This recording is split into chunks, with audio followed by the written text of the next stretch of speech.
Shalom. You know, this has been something that's been on my mind for the last week or so.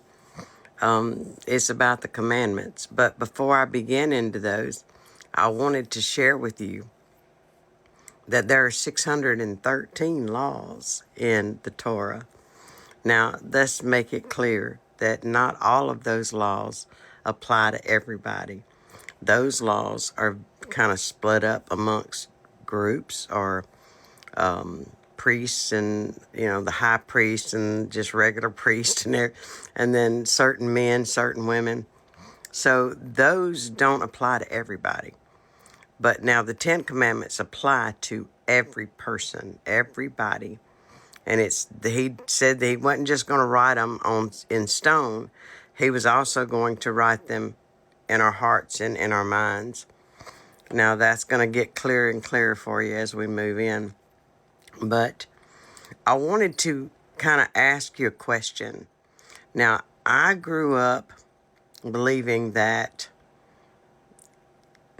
when the Messiah came and laid down his life, that I was no longer under the law and that there was only two laws when he left that we actually had to keep.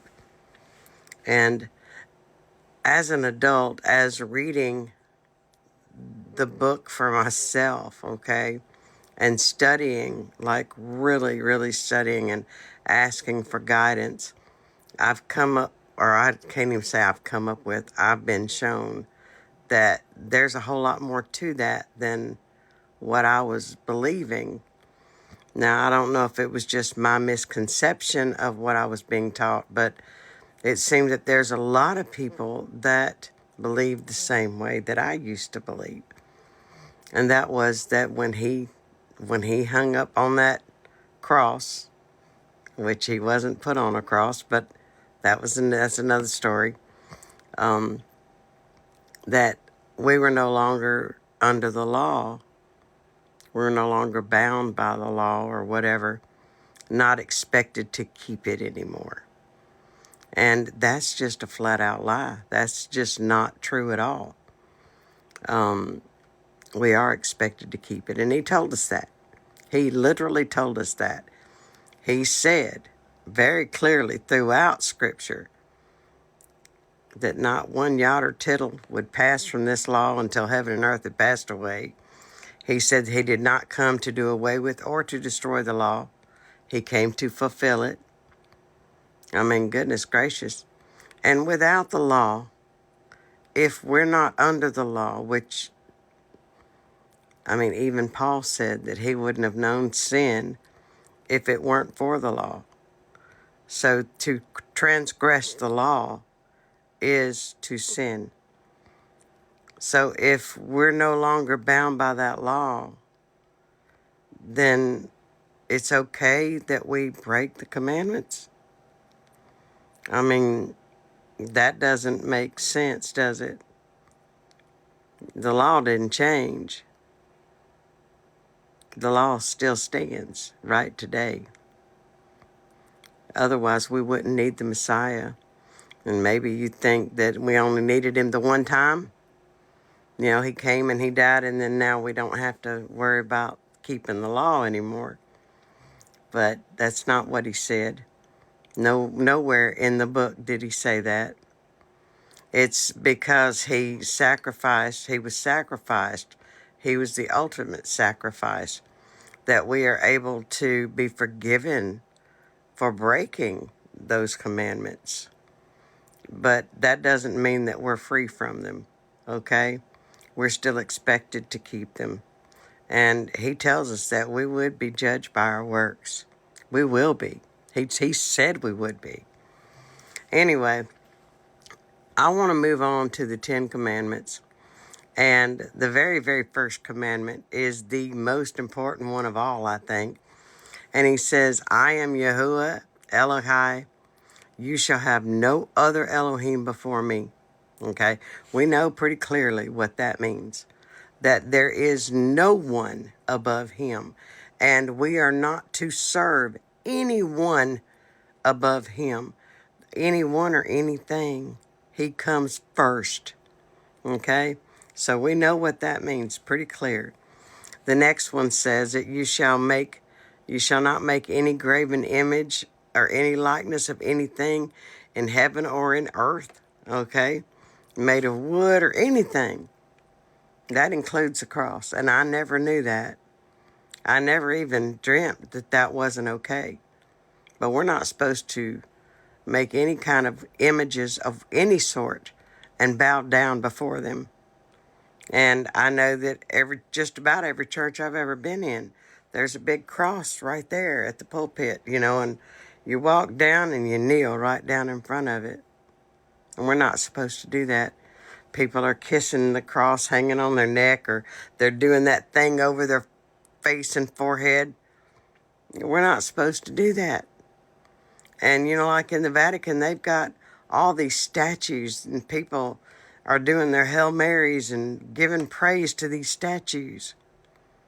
We're not supposed to do that. And that second commandment is very clear. It's not at all confusing. Anyway, moving on. You shall not take the name of Yahuwah your Elohim in vain.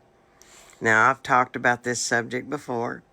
You're not supposed to bring his name to vain emptiness or nothing. You're supposed to use the name. He literally tells us to use his name. So that's the only way I know how to put that. That's very important that you use his name, because throughout Scripture he says there's power in the name, power in no other name. He said no other name. Now, we've got different translations. So what is his name? Well, his name is Yahuwah, and his son's name is Yahusha. And Yahuwah, those 4 little blocks that you read from in the Tetragrammaton, that you read from right to left, says, hand behold, nail behold. He's speaking, prophesying of his son, and his son's name, Yahusha. The meaning of that is Yahuwah is salvation. So he is also prophesying of his Father. It's beautiful. But it is the only 2 names that actually do that. So let's keep that in mind. Don't be fooled. Use the names.